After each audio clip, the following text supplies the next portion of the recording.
மறைவாய் உள்ளதை காணும் உங்கள் தந்தையும் உங்களுக்கு கைமாறு அளிப்பார். கிறிஸ்துவில் பிரியமானவர்களே, இன்று நீங்கள் சரியானதை செய்ய முயற்சி செய்கிறீர்கள் என்றால் அது கடினமாக இருந்தாலும் யாரும் அதை பார்க்காவிட்டாலும் கூட மனம் தளராமல் முன்னேறி செல்லுங்கள். ஏனெனில் தந்தையாம் கடவுளின் முன்னிலையில் அதற்கு கைமாறு உண்டு. இன்றைய தினம் கடவுளின் முன்பாக நாம் எத்தகைய தியாகத்தை செய்ய முடியும் என்பதை பற்றி சிந்திப்போம். அது அன்பு செய்ய கடினமான ஒருவருக்கு புன்னகைப்பதாக இருக்கலாம், அல்லது சில நிமிட அமைதியான ஜெபத்திற்காக உங்கள் தொலைபேசியை அணைப்பது போன்ற எளிமையான செயலாக இருக்கலாம். ஆனால் பிறர் கண்ணுக்கு தென்படாத செயல்கள் கடவுளின் முன்னிலையில் மிகவும் விலை உயர்ந்ததாக இருக்கின்றன.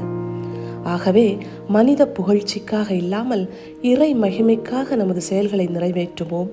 கடவுளின் உண்மையான பிள்ளைகளாக வாழ்வோம்.